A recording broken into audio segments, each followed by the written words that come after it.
Shrimad Bhagavad Gita, the beautiful song of God. Chapter 1.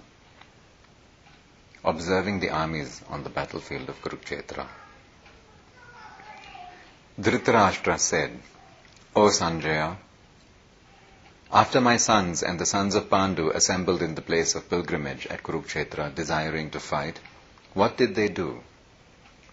Sanjaya said, O king, after looking over the army arranged in military formation by the sons of Pandu, King Duryodhana went to his teacher and spoke the following words.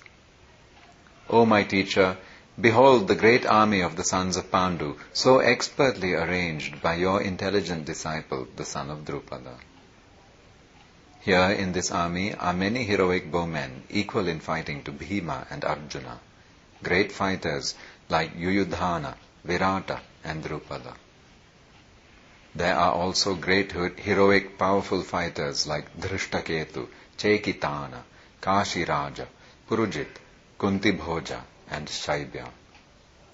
There are the mighty Yudhamanyu, the very powerful Uttama Oja, the son of Subhadra, and the sons of Draupadi. All these warriors are great chariot fighters. But for your information, O best of the Brahmanas, let me tell you about the captains who are especially qualified to lead my military force. There are personalities like you, Bhishma, Karna, Kripa, Ashvathama, Vikarna, and the son of Somadatta called Bhurishrava, who are always victorious in battle. There are many other heroes who are prepared to lay down their lives for my sake. All of them are well equipped with different kinds of weapons, and all are experienced in military science. Our strength is immeasurable, and we are perfectly protected by grandfather Bhishma, whereas the strength of the Pandavas, carefully protected by Bhima, is limited. All of you must now give full support to grandfather Bhishma as you stand at your respective strategic points in the entrance into the phalanx of the army. Then Bhishma, the great valiant grandsire of the Kuru dynasty, the grandfather of the fighters, blew his conch shell very loudly, making a sound like the roar of a lion, giving Duryodhana joy. After that, the conch shells, drums, bugles, trumpets, and horns were all suddenly sounded, and the combined sound was tumultuous. On the other side, both Lord Krishna and Arjuna, stationed on a great chariot drawn by white horses, sounded their transcendental conch shells. Lord Krishna blew his conch shell, called Panchajanya. Arjuna blew his, the Devadatta. And Bhima, the voracious eater and performer of Herculean tasks, blew his terrific conch shell, called Paundra. King Yudhishthira, the son of Kunti, blew his conch shell, the Ananta Vijaya, and Nakula and Sahadeva blew the Sughosha and Manipushpaka. That great archer, the king of Kashi, the great fighter Shikhandi, Dhrishtadyumna, Virata, the unconquerable Satyaki, Drupada, the sons of Draupadi, and the others, O king, such as the mighty armed son of Subhadra, all blew their respective conch shells. The blowing of these different conch shells became uproarious, vibrating both in the sky and on the earth. It shattered the hearts of the sons of Dhritarashtra. At that time, Arjuna, the son of Pandu, seated in the chariot bearing the flag marked with Hanuman, took up his bow and prepared to shoot his arrows. O king, after looking at the sons of Dhritarashtra drawn in military array, Arjuna then spoke to Lord Krishna these words. Arjuna said, O infallible one, please draw my chariot between the two armies, so that I may see those present here who desire to fight, and with whom I must contend in this great trial of arms. Let me see those who have come here to fight, wishing to please the evil-minded son of Dhritarashtra. Sanjaya said, O descendant of Bharata, having thus been addressed by Arjuna, Lord Krishna drew up the fine chariot in the midst of the armies of both parties. In the presence of Bhishma, Drona, and all the other chieftains of the world, the Lord said, "Just behold, Partha, all the Kurus assembled here."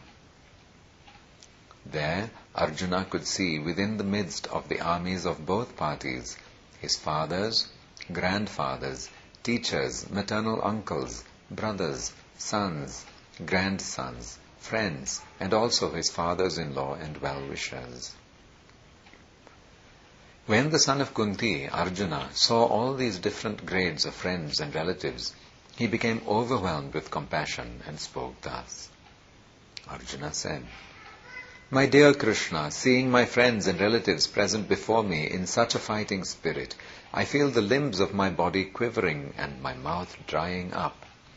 My whole body is trembling, my hair is standing on end, my bow, Gandiva, is slipping from my hand, and my skin is burning. I am now unable to stand here any longer. I am forgetting myself, and my mind is reeling. I see only causes of misfortune, O Krishna, killer of the Keshi demon. I do not see how any good can come from killing my own kinsman in this battle, nor can I, my dear Krishna, desire any subsequent victory, kingdom, or happiness. O Govinda, of what avail to us are a kingdom, happiness, or even life itself, when all those for whom we may desire them are now arrayed on this battlefield? O Madhusudana, when teachers, fathers, sons, grandfathers, maternal uncles, fathers-in-law, grandsons, brothers-in-law, and other relatives are ready to give up their lives and properties and are standing before me, why should I wish to kill them, even though they might otherwise kill me? O maintainer of all living entities, I am not prepared to fight with them, even in exchange for the three worlds, let alone this earth. What pleasure will we derive from killing the sons of Dhritarashtra?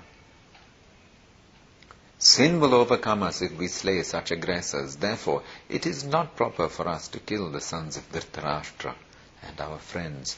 What should we gain, O Krishna, husband of the goddess of fortune? And how could we be happy by killing our own kinsmen? O Janardana, although these men, their hearts overtaken by greed, see no fault in killing one's family or quarrelling with friends, why should we, who can see the crime in destroying a family, engage in these acts of sin? With the destruction of dynasty, the eternal family tradition is vanquished, and thus the rest of the family becomes involved in irreligion. When irreligion is prominent in the family, O Krishna, the women of the family become polluted, and from the degradation of womanhood, O descendant of Vrishni, comes unwanted progeny. An increase of unwanted population certainly causes hellish life both for the family and for those who destroy the family tradition. The ancestors of such corrupt families fall down because the performances for offering them food and water are entirely stopped. By the evil deeds of those who destroy the family tradition and thus give rise to unwanted children, all kinds of community projects and family welfare activities are devastated. O Krishna, maintainer of the people, I have heard by disciplic succession that those who destroy the family traditions dwell always in hell. Alas, how strange it is that we are preparing to commit greatly sinful acts. Driven by the desire to enjoy royal happiness, we are intent on killing our own kinsmen. Better for me if the sons of Dhritarashtra, weapons in hand, were to kill me unarmed and unresisting on the battlefield. Sanjaya said, Arjuna, having thus spoken on the battlefield, cast aside his bow and arrows and sat down on the chariot, his mind overwhelmed with grief. Thus ends Arjuna Vishada Yoga, the first chapter of the perfect Upanishad and beautiful Yoga Shastra, Shrimad Bhagavad Gita, which was spoken by Lord Shri Krishna himself to Arjuna, and which is found in the Bhishma Parva section of the great epic, the Mahabharata, which was composed by the great sage Vyasadeva in 100,000 verses. Jai Shrimad Bhagavad Gita ki Jai.